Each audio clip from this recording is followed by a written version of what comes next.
Bismillahirrahmanirrahim. Assalamualaikum warahmatullahi wabarakatuh. Alhamdulillah. Alhamdulillah bi ni'matihi tatimmus shalihat. La ilaha illallah qabla kulli syai'. La ilaha illallah ba'da kulli syai'. La ilaha illallah yabqa wa yafna kullu syai'. Allahumma aslih ummata Muhammadin sallallahu alaihi wasallam wa farij an ummati Muhammadin sallallahu alaihi wasallam warham ummata Muhammadin sallallahu alaihi wasallam waghfir ummata Muhammadin sallallahu alaihi wasallam wastur ummata Muhammadin sallallahu alaihi wasallam وانشر واحفظ وإنك تطلع في العالمين بحق محمد صلى الله عليه وسلم رب اشرح لي صدري ويسر لي أمري واحلل عقدة من لساني يفقهوا قولي سبحانك لا علم لنا إلا ما علمتنا إنك أنت العليم الحكيم لا حول ولا قوة إلا بالله العلي العظيم رضيت بالله ربا وبالإسلام دينا وبمحمد نبيا ورسولا أما بعد يا أيها الذين آمنوا اتقوا الله ولتنظر نفس ما قدمت لغد واتقوا الله إن الله خبير بما تعملون وقال رسول الله صلى الله عليه وسلم الوالد أوسط أبواب الجنة فإن شئت فاضع ذلك الباب أو حفظه رواه الترمذي صدق الله وصدق رسول الله صلى الله عليه وسلم حضرة المكرمين والمكرمات إخوان dan akhwat segenap jamaah kaum muslimin wal muslimat, jamaah majelis ta'lim, majelis kajian subuh Sabtu yang dirahmati dan dimuliakan Allah Subhanahu wa taala. Wabil khusus yang sama kita hormati segenap DKM Masjid Baitur Rahim. Tentunya iringan doa semoga segala yang telah diprogramkan, yang sedang maupun yang akan diprogramkan, semua diijabah, dikabul dan dimudahkan oleh Allah Subhanahu wa taala. Para sesepuh, para orang tua kami dan seluruh jamaah kaum muslimin wal muslimat, jamaah majelis kajian, majelis ta'lim Masjid Baitur Rahim, baik yang hadir maupun yang tidak hadir pada pagi hari ini, semua teriring doa. Semoga kita semua senantiasa diberikan kekuatan iman dan takwa, diberikan kita kesehatan zahir dan batin, dimudahkan segala urusan kita, dan mudah-mudahan akhir hayat kita dalam keadaan husnul khatimah. Tidak lupa tentunya kita mendoakan jamaah kita yang mungkin kondisinya kurang sehat. Mudah-mudahan semua penyakitnya diangkat oleh Allah Subhanahu wa taala, dikembalikan kesehatannya sehingga bisa berkumpul bersama kita di Masjid Baitur Rahim. Kalimat alhamdulillah tentunya pertama kali kita panjatkan kehadiran Allah Subhanahu wa taala, karena dengan izin dan dengan nasrullah, pertolongan Allah Subhanahu wa taala, pada pagi hari ini kita bisa kembali bermuajah, bersilaturahim dalam rangka thalabul ilmi. Semoga apa yang akan kita kaji pada pagi hari ini Allah bukakan hati kita, pikiran kita, sehingga kita bisa memahaminya dan bisa mengamalkannya dalam hidup dan kehidupan kita. Salawat serta salam tak lupa kita curahkan kepada baginda Rasulullah sallallahu alaihi wasallam wa ala alihi wa sahbihi wa man tabi'ahu ila yaumil qiyamah. Ikhwan dan akhwat yang dirahmati dan dimuliakan Allah Subhanahu wa taala, bahwasanya materi kita pada pagi hari ini bagaimana supaya membentuk keluarga yang bahagia baik di dunia maupun di yaumul qiyamah. Kiat apa yang harus kita amalkan, apa yang perlu diterapkan di dalam rumah tangga kita agar kita mendapatkan yang namanya sa'idun fid dharaini, kebahagiaan baik di dunia maupun di yaumul qiyamah. Ma'asyiral muslimin wal muslimat yang dirahmati Allah Subhanahu wa taala. Salah satu kebiasaan baginda Rasulullah sallallahu alaihi wasallam apabila beliau qiyamul lail wa ayqazahu ahlahu, beliau selalu membangunkan semua ahli keluarganya. Sehingga yang dimaksud dalam keluarga itu dia sebagai suami, istri, anak, cucu, sehingga semua yang ada tinggal bersama kita. Maka Rasulullah ayqazahu, dibangunkan dia untuk mengingat Allah Subhanahu wa taala. Inilah salah satu hal yang sering dilakukan oleh Rasulullah. Artinya tidak hanya pribadinya, tidak hanya dirinya yang tetap ingat kepada Allah Subhanahu wa taala, akan tetapi seluruh keluarganya, supaya mereka juga ikut mengingat Allah Subhanahu wa taala. Sehingga sering kita mendengar baiti jannati. Ini bukan hadis Rasulullah. Ungkapan ini masyhur sekali dengan makna yang sangat bagus sekali. Baiti, rumahku, jannati adalah surga. Ada beberapa kiat ikhwan dan akhwat, para ibu dan bapak, ya, yang perlu kita amalkan. Dari sekian banyak hal-hal yang harus kita amalkan dalam rumah tangga kita, agar terbentuk keluarga yang bahagia dan terciptanya rumah tangga yang baiti jannati, yaitu rumahku adalah surga. Dan di sini ada beberapa hal yang kami ikuti para jamaah. Al-awwal, kiat kita yang pertama agar terbentuk yang namanya keluarga yang bahagia, keluarga yang diridhoi oleh Allah Subhanahu wa taala. Maka yang pertama hendaknya harus bersyukur kepada Allah Subhanahu wa taala. Jadi semua isi keluarga kita, sebagai suami harus pandai bersyukur, sebagai istri ataupun sebagai putra dan putri anak kita harus pandai bersyukur kepada Allah Subhanahu wa taala. Sehingga sering kita mendengar kalimat syukur ini maknanya min lughatil arabiyyah, dari bahasa Arab. Asal katanya syakara yashkuru syukran atau syukuran. Syukran, terima kasih. Nah, sering kan kita ya, ketika dikasih suatu hadiah apapun oleh sahabat teman kita, kita mengucapkan syukran, terima kasih, ya. Nah, kita mengucapkan syukran, ya, bersyukur kita kepada Allah Subhanahu wa taala. Baik itu bersyukurnya kita bil lisan, dengan lisan kita yang mengucapkan kalimat alhamdulillah, itu syukrun bil lisan, ya. Au bil jawari, ataupun dengan anggota badan kita, ya. Artinya seluruh anggota badan ini ya ikut bersyukur kepada Allah, dalam arti dia ruku, sujud, tunduk terhadap perintah Allah Subhanahu wa taala. Bahkan kehadiran kita di majelis pada pagi hari ini namanya bentuk syukur secara anggota badan kita. Nah. Lalu pertanyaannya para jamaah, ya, sering kita mendengar hal semacam ini, limada an nashkura ala ni'amillah. Kenapa sih gitu ya? Kenapa kita perlu bersyukur terhadap nikmat-nikmat yang Allah berikan? Kenapa kita perlu bersyukur? Ya. Ada beberapa poin para jamaah. Kenapa kita perlu bersyukur? Yang pertama, ya.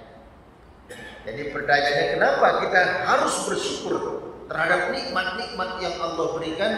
Pertama, karena dengan bersyukur akan mendatangkan ridho Allah Subhanahu wa taala.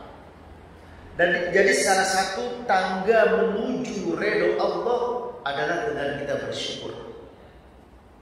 Banyak hal-hal dan amalan-amalan yang bisa mendatangkan ridhonya Allah Subhanahu wa taala, ya. Dan yang kita cari dalam kehidupan kita, bagaimana biar Allah ridho. Dan salah satu cara, ya, agar Allah ridho kepada kita, yaitu kita dengan bersyukur kepada Allah. Ini bisa dilihat nanti dalil di dalam Al-Qur'anul Karim surat Az-Zumar ayat yang ke-7 atau surat yang ke-39. Jadi syukur pertama mendatangkan ridho Allah Subhanahu wa taala. Allah Subhanahu wa taala berfirman di dalam surat yang ke-39 ya, atau surat Az-Zumar ayat 7, Allah Subhanahu wa taala berfirman, a'udzu billahi minasyaitonir rajim. Bismillahirrahmanirrahim. In takfuru fa innallaha ghaniyyun 'ankum wa la yarda li 'ibadihi al-kufra wa in tashkuru yardahu lakum. Ini firman Allah Subhanahu wa taala. Ya. Dalil yang pertama yang kita ambil, kenapa kita perlu bersyukur? Karena bersyukur mendatangkan ridho Allah Subhanahu wa taala. Dalil di dalam surat Az-Zumar ayat 7, in takfuru fa innallaha ghaniyyun 'ankum. Jika kalian kufur, artinya nggak mau mensyukuri nikmat yang Allah kasih, ya. Nggak mau kita bersyukur kepada Allah. Fa innallaha ghaniyyun 'ankum. Sesungguhnya Allah itu ghani, kaya. Artinya Allah nggak perlu, Allah nggak butuh kalian mau bersyukur ataupun tidak. Allah nggak membutuhkan itu. Ya. Kita beribadah para jamaah, ya. Kita rajin ibadah, rajin sholat qiyamul lail, bukan menyebabkan Allah itu tambah mulia, tidak. Kalau ada orang yang bermaksiat bukan menyebabkan Allah tambah hina, enggak. Semua itu ibadah-ibadah yang kita lakukan, ya, amal yang kita lakukan akan kembali untuk diri kita sendiri. Tidak berpengaruh. Karena itu wa in takfuru, kalau kalian ingkar, enggak mau bersyukur, fa innallaha ghaniyyun 'ankum. Allah enggak butuh, ya, kekufuran kalian. Wala yarda li ibadihi al-kufra, ya.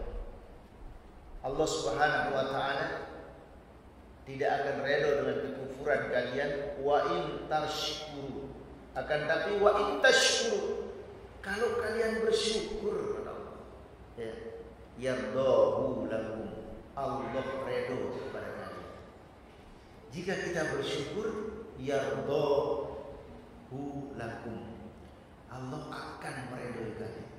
Jadi kalau tidak, yarda ini bentuknya fi'il mudhari'. Dalam kajian ilmu nahwu sharaf, bentuk pekerjaan sekarang dan akan datang. Jadi kalau kita terus bersyukur, yardahu lakum, sekarang saat ini dan terus menerus, Allah Subhanahu wa taala akan turun ridhonya kepada kita semua. Nah, ini yang pertama penyebabnya. Kenapa kita perlu bersyukur? Karena syukur mendatangkan ridho Allah Subhanahu wa taala. Lalu yang kedua, kenapa kita perlu bersyukur para jamaah? Penyebabnya yang kedua, karena syukur bisa menghindari azab Allah Subhanahu wa taala. Ya. Jadi dengan bersyukur itu azab Allah terhindar dari kita. Nanti bisa dilihat dalil di dalam surat An-Nisa ayat 147. Syukur bisa menghindari azab Allah Subhanahu wa taala. Jadi An-Nisa ayat 147 dalil.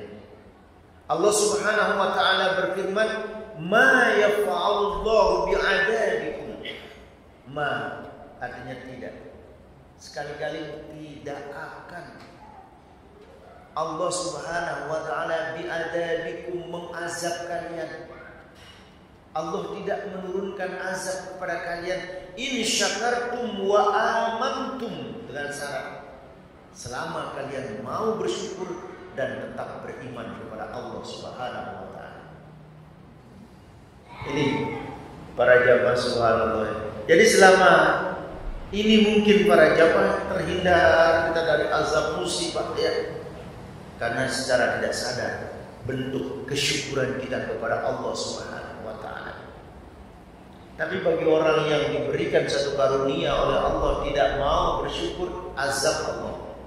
Ada kan dalam suatu kisah para jamaah, dalam hadis yang diriwayatkan oleh Imam Muslim, 3 seorang pemuda di kalangan Bani Israel, ya, diberikan ujian yang sama oleh Allah Subhanahu wa taala, penderitaan yang sama. Tiga pemuda ini pun sabar dalam menjalani ujian tersebut. Ya. Tapi ketika diberikan ujian berupa kebahagiaan, ya, berupa kesenangan, ada dua pemuda ini gagal dan satu yang berhasil. Di dalam hadis ini dikisahkan ada tiga pemuda yang pertama ujian diberikan oleh Allah abros, penyakit kulit. Jadi kemana aja dia berobat nggak sembuh-sembuh penyakit kulitnya nih, abros, baros. Kalau bahasa kita baros ya, dalam Arabnya itu abros. Lalu pemuda yang kedua menderita penyakit akra. Akra itu sehelai rambut pun tidak ada yang tumbuh di kepalanya. Itu ujian, penderitaan yang Allah berikan. Lalu pemuda yang ketiga diberikan ujian a'ma, dalam kondisi buta. Ketiga pemuda ini dalam hadis ini terus menjalani kehidupannya dengan penuh penderitaan tapi sabar dalam menjalani ujian ini. Yang satu menderita penyakit kulit meskipun diasingkan dia tabah, dia sabar. Hari-hari dilalui dengan penuh kesabaran. Yang pada akhirnya Allah Subhanahu wa taala mengutus malaikat, wahai malaikat, turunlah engkau dan datangi tiga pemuda ini yang sedang menjalani ujian musibah dari Allah Subhanahu wa taala. Datang malaikat ya. Terus kalau malaikat Jibril diutus oleh Allah Subhanahu wa taala sering membawa wahyu kepada Rasulullah dalam wujud seperti manusia ya. Nah ini malaikat ini datang ya. Singkat ceritanya sampai kepada pemuda yang pertama menderita penyakit abros kulit. Malaikat ini bertanya, wahai anak muda yang menderita penyakit kulit, ayyu syai'in ahabbu ilaik? Apa yang paling kamu senangi? Apa yang paling kamu suka saat ini? Kata malaikat ini. Oh, saya ingin penyakit kulit saya ini sembuh. Saya ingin memiliki kulit yang bagus. Akhirnya malaikat dengan izin Allah ya mengusap tubuh pemuda ini dan seketika penyakit kulitnya sembuh. Lalu malaikat berkata, apa yang kau inginkan setelah kulitmu halus bagus? Saya menginginkan harta. Ya. Lalu malaikat ini memberikan seekor al-ibil, yaitu seekor unta yang sedang mengandung. Kata malaikat, pelihara unta yang sedang mengandung ini, semoga Allah memberkahimu dan memberikan kekayaan. Pergi malaikat ini. Lalu didatangi pemuda yang kedua yang menderita penyakit akra, yang tidak ada selai rambut pun tumbuh di kepalanya. Lalu malaikat ini datang, sama pertanyaannya seperti yang pertama. Wahai anak muda, ayyu syai'in ahabbu ilaik? Apa yang paling kamu senangi saat ini? Oh, saya menginginkan rambut yang bagus. Saya ingin rambut saya ini indah. Ya. Dengan izin Allah, ya. Malaikat ini mengusap kepalanya dan tumbuh rambutnya dengan bagus dan indah. Lalu malaikat juga bertanya, setelah rambutmu bagus, rapi, apa yang kau inginkan? Saya menginginkan harta. Ternyata bukan zaman sekarang, para zaman dari zaman dulu orang senangnya harta. Ya. Saya menginginkan harta. Akhirnya diberikan seekor al-baqar, yaitu seekor sapi yang sedang mengandung. Kata malaikat, pelihara sapi ini, semoga Allah memberkahimu dan memberikan rezeki. Ya. Lalu beralih malaikat ini ke pemuda yang ketiga menderita penyakit akma buta. Ya. Dimana penyakit buta ini, malaikat bertanya juga seperti ya pertanyaannya pertama. Hanya para jamaah kalau ada kan ya mata kita itu kalau kita dalam kondisi sakit, maka amalan yang perlu dibaca itu kan min asma'il husna. Salah satu dari asma'ul husna, ya sami' ya basir, ya sami' ya basir, ya sami' ya basir. Itu sambil kita pegang mata kita kalau lagi dalam kondisi sakit sebanyak 101 kali. Tapi dengan catatan nggak boleh lebih, nggak boleh kurang. Ya. Tapi para jamaah kita bukan ya sami ya basir, ya sami ya basir, ya sami ya basir, ya sami ya basir, ya sami ya basir. Sudah 101 kali. Nah, nanti misalnya kira-kira berapa jam lagi kalau memang kondisi mata kurang sehat. Nah, itu salah satu obat. Nah, malaikat ini datang, wahai anak muda, apa yang kamu inginkan? Saya ingin mata saya ini sembuh. Ya. Saya ingin bisa melihat. Akhirnya apa? Malaikat dengan izin Allah mengusap mata pemuda ini dan sembuh seketika.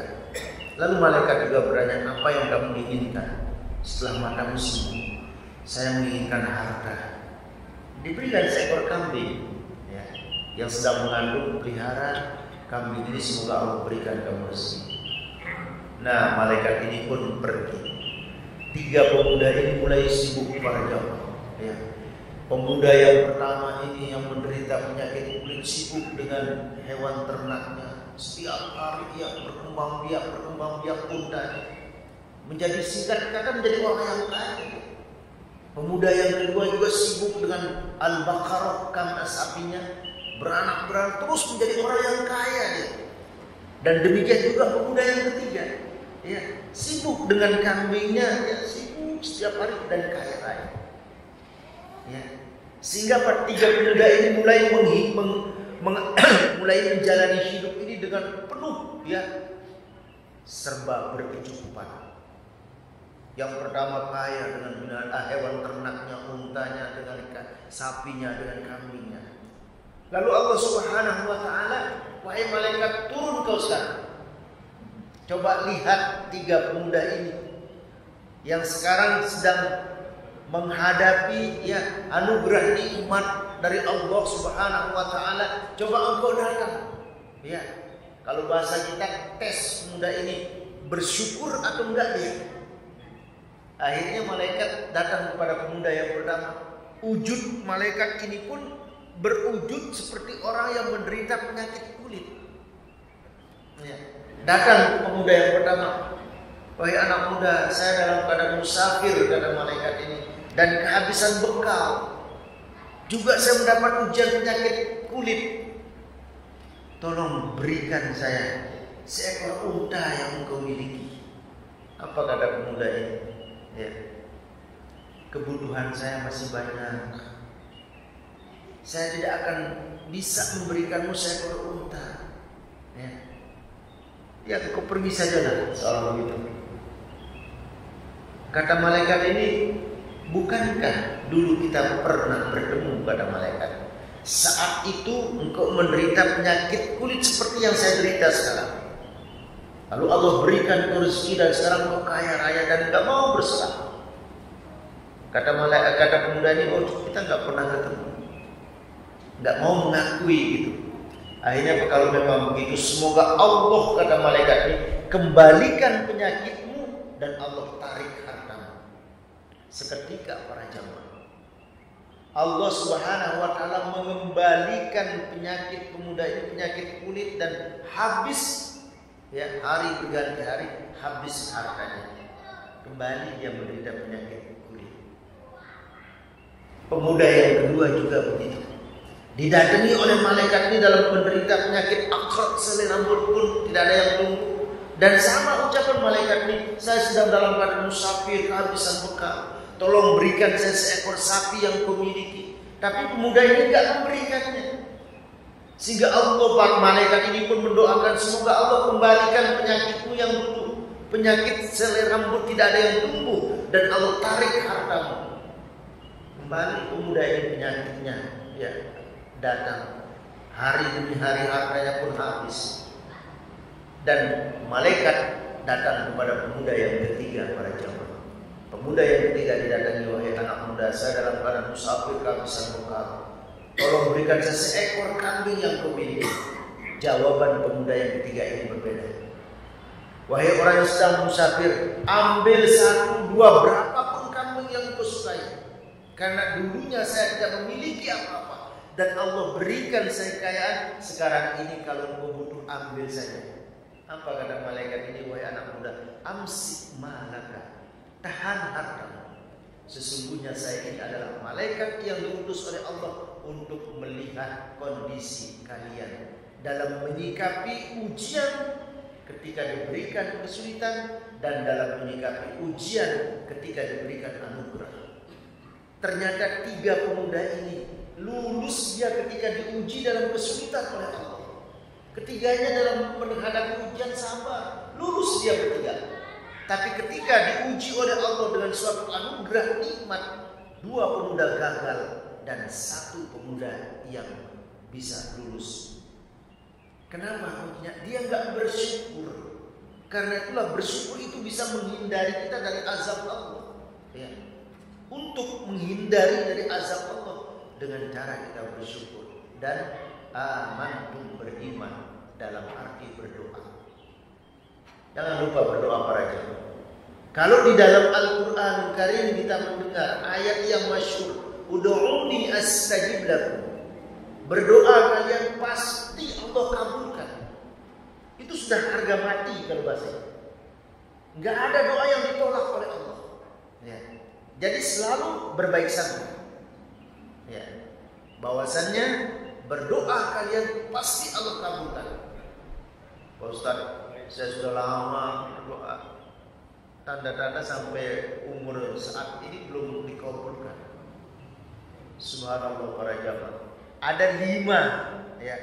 Ada 5 cara Allah mengabulkan doa kita. Pegang ayat yang pertama tadi, jika kalian berdoa pasti Allah kabulkan. Pertama, siapa yang berdoa langsung Allah kabulkan sesuai dengan kebutuhan. Jika ada kebutuhan yang mendesak, langsung Allah kabulkan. Ada contoh misalnya para jamaah.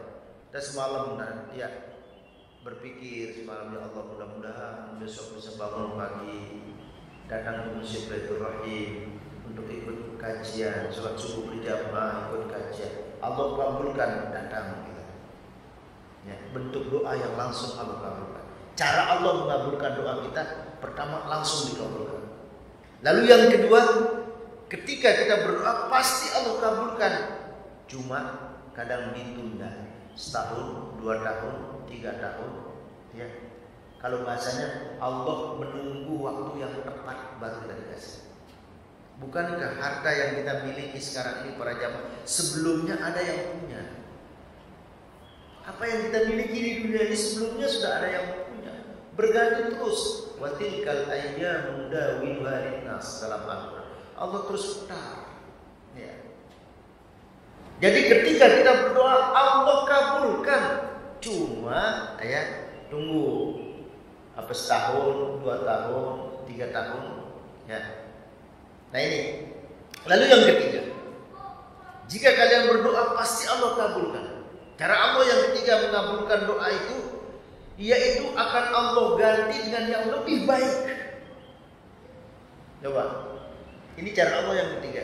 Kita berdoa, ya Allah, mungkin ada orang yang dulunya ya setelah dia selesai studi sekolah ya SD, SMP, SMA-nya terus dia kuliah, semoga ingin nanti selesai kuliah jurusan ini, ingin jadi ini, tapi terkadang tidak sesuai pekerjaannya dengan jurusannya. Itu Allah ganti doa-doamu yang dulu itu dengan yang lebih baik.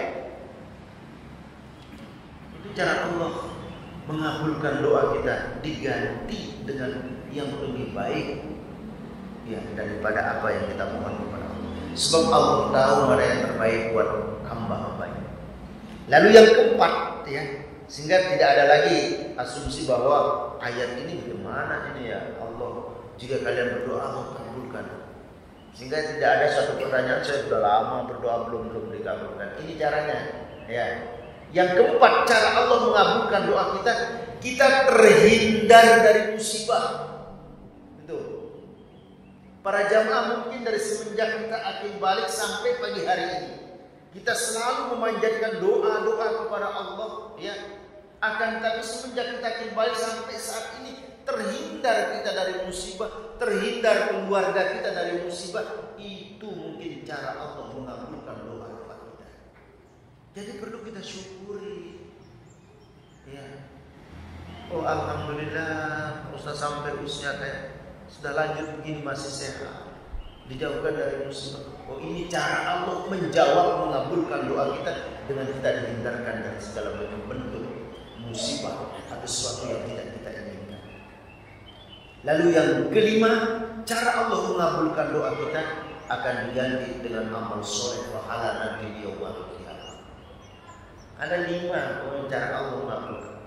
Pertama, doa kita pasti Allah kabulkan, akan tapi dengan 5 cara. Nanti di yaumul qiyamah bukankah para jamaah ya? Di yaumul qiyamah ya, bukankah kita nanti para jamaah tidak lagi membutuhkan si A ya? Kita jauh dari istri semua keluarga kita para jamaah. Ada kelompok umat Rasulullah yang heran, nah kok amal soleh saya banyak sekali, padahal cuma sekali sepekan misalnya saya ikut kajian di Masjid Baitur Rahim saja ya. Sholat kadang-kadang hadir di Masjid Baitur Rahim, kadang enggak.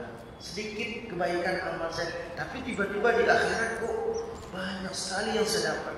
Oh, mungkin dulu doa di dunia dialihkan, dikabulkan nanti di yaumul qiyamah, buat simpanan bagi kita. Nah karena itu terus berdoa. Ya. Nah di sini kenapa kita perlu bersyukur?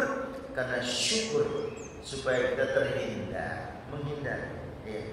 Kalau kita sudah tahu itu suatu yang bahaya, mungkin secara zahir kita bisa menghindar pada jamaah. Karena kan musibah itu datangnya tanpa pemberitahuan terlebih dahulu. Sama dengan al-mautu ya'ti baghtatan. Kematian itu datangnya tanpa pemberitahuan terlebih dahulu. Kita tidak tahu di sana ada musibah, di situ ada suatu anugerah nikmatnya. Dan cara kita untuk mendapatkan suatu anugerah ridho Allah itu ya dengan kita bersyukur. Cara kita untuk menghindari bahwa di situ ada suatu musibah ya dengan cara bersyukur. Karena itu adalah semua. Tidak ada yang bisa memberikan mudarat, tidak ada yang bisa memberikan manfaat illallah, kecuali Allah Subhanahu wa taala. Kita mendapatkan manfaat kalau bersyukur. Kita terhindar dari mudarat kalau kita bersyukur. Dengan dalil-dalil yang kita sampaikan tadi di dalam Al-Qur'an, baik di dalam surat Az-Zumar maupun di dalam surat An-Nisa. Nah, lalu yang ketiga sedikit ya, bahwasannya kenapa kita perlu bersyukur? Yang ketiga penyebabnya adalah karena syukur cara yang tepat untuk mempertahankan nikmat Allah. Supaya nikmat Allah ini kalau bahasa kita langgeng ya. Enggak serta-merta campur ya. Ini nanti bisa dilihat dalilnya dalam surat Ibrahim ayat 7. Surat Ibrahim surat yang ke-14. Ini ayat yang masuk wa idza'adzana rabbukum. Allah selalu memaklumkan, menginformasikan kepada kalian, la in syakartum la azidannakum. Kalau kalian bersyukur la azidannakum. Bukan hanya ya nikmat itu akan tetap langgeng, tapi la azidannakum, Allah takwa. Sudah dikasih nikmat ditambah lagi. Nikmat yang sudah ada langgeng ditambah lagi oleh Allah lantaran Anda bersyukur. Ya. Jadi ini yang pertama para jamaah ya, supaya bagaimana rumah tangga itu, keluarga itu bahagia ya. Terapkan syukur, ajak mereka semua bersyukur. Makanya begitu kita bangun dari tempat tidur kita, kalimat yang pertama kita ucapkan alhamdulillahilladzi ahyana ba'da ma amatana wa ilaihi nusyur. Kita mengambil itu sebelum kaki ini melangkah ke tempat-tempat yang lain. Oh, kaki ini melangkah dulu ke Masjid Baitur Rahim. Ya. Selesai kita melangkah ke Masjid Baitur Rahim nanti, ya silakan yang mau olahraga, yang mau silaturahim melangkah ke pasar silakan. Tapi kaki kita baru bangun sudah melangkah ke tempat yang Allah ridho. Nah ini pertama para jamaah ya. Supaya keluarga itu bahagia, terbentuk ya baiti jannati, budayakan syukur. Syukur itu kecil para jamaah, sering kita ucapkan tapi terus dipraktikkan. Lalu yang kedua, agar bahagia ya, maka yang kedua selalu berhusnuzon, berbaik sangka. Suami harus baik sangka sama istri. Istri pun harus berbaik sangka sama suami. Ayah, bunda ya harus husnuzon kepada putra putri kita. Saya pernah para jamaah ketemu ya, itu beberapa hari yang lalu, beberapa pekan yang lalu, pulang kajian, ya, temu di Sumarekon gitu pulang. Ya kalau hari Ahad itu kan ditutup, Free Day, kalau Sabtu nggak ditutup. Gitu. Tapi kajian subuh, Sabtu, Ahad ketemu sama anak-anak di sana. Kenapa? Kalau pagi-pagi berangkatnya kita isi kajian setengah 4 karena waktu subuh kan tepat sekarang. Ternyata pulangnya juga ketemu dengan anak itu. Kamu pas saya tadi berangkat ketemu, sekarang ketemu bagaimana? Ngobrol tuh. Di rumah nggak ada yang percaya sama saya, Ustaz. Coba. Bapak ibunya sudah nggak percaya sama dia, artinya apa? Selalu bersuzon kepada putra putrinya. Anak mungkin keluar di rumah, kalau bahasa kasarnya liar dia di rumah, mungkin sudah tidak ada kepercayaan di rumah. Selalu berburuk sangka. Subhanallah, bahaya sekali buruk sangka ini para jamaah. Silakan dibuka dalilnya ya di dalam surat Al-Hujurat ayat 12. Di dalam surat Al-Hujurat atau surat yang ke-49. Allah Subhanahu wa taala berfirman, "Ya ayyuhalladzina amanu", wahai orang-orang yang amanu beriman, "ijtanibu katsiran minaz-zanni", jauhi ya, perbanyak yang namanya zon, buruk sangka, praduga. Ya, enggak boleh. Inna, sesungguhnya ba'daz-zanni, separuh sebagian dari buruk sangka itu ismun, dosa, kata Allah. Pakai huruf sa, ismun. Kalau pakai huruf sin, ismun artinya nama. Ma ismuka, siapa namamu? Ismun, dosa. Kita berburuk sangka ya, itu ismun, dosa. Ya. Meskipun buruk sangka kita benar para jamaah. Makanya dalam Ramadan harus husnuzon. Karena Rasulullah orang yang pertama kamu percaya Khadijah. Khadijah yang pertama dipercaya Rasulullah. Oh, ya. Coba si A, ya bedanya suuzon, kalau zon itu kan praduga, ditambah di awalnya suuzon buruk sangka, husnuzon berbaik sangka. Terapkan baik husnuzon ini dalam kehidupan kita, bukan hanya di keluarga, dalam berinteraksi juga para jamaah. Meskipun kenyataannya berbeda, minimal kalau sudah husnuzon dapat pahala, satu pahala. Contoh, si A berhusnuzon kepada si B. Apa husnuzon si A kepada si B? Oh, si B itu orangnya rajin ibadah, orangnya rajin puasa. Pokoknya ibadah baiklah si B ini, kata si A. Tapi kenyataannya, ketika dilihat realita kenyataannya, si B ini ternyata orang yang gak benar. Kan tidak sesuai dengan kenyataan. Meskipun tidak sesuai dengan kenyataan, si A minimal sudah mendapat satu pahala husnuzon. Ya. Tetapi ketika si A suuzon, buruk sangka kepada si B, meskipun sesuai dengan kenyataan, oh si A ini enggak baik orangnya, kata si B. Dan begitu dilihat benar-benar enggak baik, bagaimanapun meski benar dia enggak baik, si A sudah mendapatkan dosa. Jadi mau benar ataupun enggak benar, buruk sangka kita itu sudah tercatat sebuah dosa. Inna ba'daz-zanni, sungguhnya sebagian dari sangkaan-sangkaan itu ismun, dosa. Jadi nggak ada alasan kita untuk suuzon itu, karena sudah tercatat suatu dosa. Apalagi benar, ya, nggak benar itu sudah tercatat suatu dosa. Wala tajassasu, jauhi tajassus. Ya, apa makna tajassus ini? Mencari kesalahan orang. Awal munculnya tajassus ini kan buruk sangka.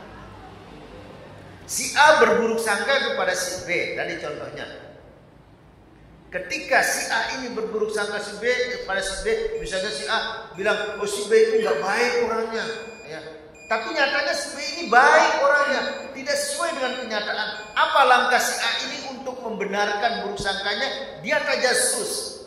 Muncul dosa yang kedua, dia cari-cari kesalahan si B. Itu kan, karena sangkaannya pertama nggak benar, suuzonnya nggak benar, nggak sesuai dengan kenyataan. Langkah yang kedua, tajassus, cari-cari mana ini ya, cari kesalahan. Ya. Nggak ketemu kesalahannya, ya dicari sampai ketemu. Setelah dia ketemu, wala yaghtab ba'dukum ba'dha, dan janganlah kamu yaghtab. Makna yaghtab ini membicarakan. Bahasa kita bilang gosip sekarang. Jadi ada 3 rentetan dosa di sini para jamaah. Pertama, diawali dengan berprasangka. Ya. Buruk sangka ini kalau tidak sesuai dengan kenyataan, lahirlah tajassus. Dicari-cari sampai ketemu. Kalau sudah ketemu, maka lahir dosa yang ketiga, yaitu yaghtab. Ya, artinya apa? Ghibah. Ghibah ini, gosip ghibah ini kan diambil dari kata goib, enggak ada. Goib ini kita bicarakan orang yang tidak ada di sekeliling kita. Makanya kan dalam hadis Rasul, kalau kamu bertiga, awas jangan suka berbisik berdua tanpa melibatkan orang yang ketiga. Kalau kamu berempat, jangan suka ngobrol berdua, harus libatkan semuanya. Itu untuk mengundang supaya apa? Terjaga dari buruk sangka. Sebab kalau kita duduk berlima, 2 orang berbisik-bisik, yang 3 ini orang juga bisik apaan sih? Kan muncul buruk sangka. Ya. Jadi 3 dosa, rentetan dosa besar termasuk di sini diawali dengan buruk sangka. Karena buruk sangka ini tidak ditemukan keburuk sangkaannya itu, lalu lahirlah tajassus, cari-cari kesalahannya. Kalau sudah ketemu kesalahannya, maka ghibah, gosip. Wah. Nah ini. Sampai Allah mengumpamakan hadis ayat ini dan selanjutnya. Ayuhibbu ahadukum ayyakula lahma akhihi maitan. Perumpamaan orang yang buruk sangka, orang yang mencari-cari kesalahan temannya, terus orang-orang yang menggibah, menggosip itu seperti orang yang memakan lahma akhihi, daging saudaranya, mayitan yang sudah mati. Siapa yang mau siapa orang yang mau makan daging saudaranya yang sudah meninggal? Pakarihtumu, tentu kalian jijik, kata Allah. Itu perumpamaan yang Allah berikan, ya, suatu misal bagi orang-orang yang suka suuzon, tajassus dan ghibah. Itu sama aja dengan makan daging saudaranya yang sudah meninggal. Ya Allah, ya. Jadi jauhilah para jamaah. Wattaqullah, takut kalian kepada Allah. Innallaha tawwabur rahim. Tetap Allah butuh. Sungguhnya Allah itu kalau dosa-dosa ini pernah kalian lakukan, terus kalian bertobat, Allah buka pintu taubatnya.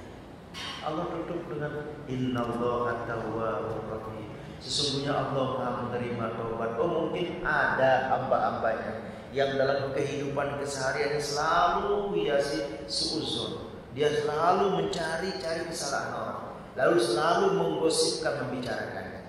Kalau itu yang pernah, ya, antum, ya, kalian pernah lakukan, segera bertobat. Allah itu Maha menerima taubat kalian. Ini berdua para jamaah.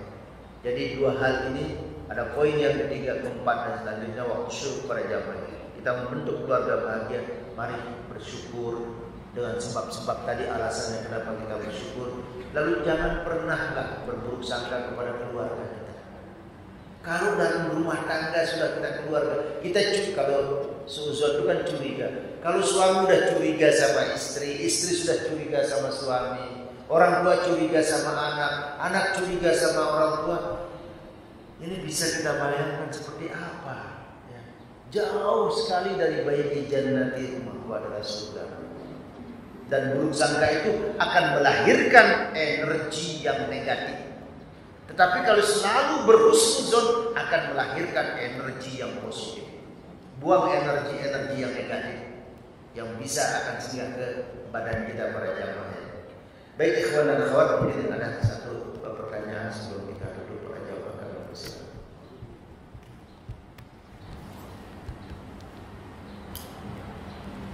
Mungkin waktunya sudah habis. Ya, baik. Subhanallah. Terima kasih atas segala perhatiannya para jamaah kaum muslimin wal muslimat yang dirahmati dan dimuliakan Allah Subhanahu wa taala. Mudah-mudahan ya dua hal ini ya dengan waktu yang sangat terbatas mudah-mudahan bisa kita amalkan ya. Mudah-mudahan keluarga kita menjadi keluarga yang sakinah mawaddah warahmah, bahagia ya dari awal hingga akhirnya dan menuju ridho Allah Subhanahu wa taala. Terima kasih atas segala perhatian. Mohon maaf atas segala kekhilafan dan kekeliruan yang benar datang dari Allah, yang salah kelemahan kami secara pribadi. Mari sama-sama kita tutup taklim kajian kita ini dengan pembacaan Kifaratul Majalis. Subhanakallahumma wa bihamdika asyhadu an la ilaha illa anta astaghfiruka wa atubu ilaik. Walakum minkum Allahumma fi baladina sabbihi. Wassalamualaikum warahmatullahi wabarakatuh.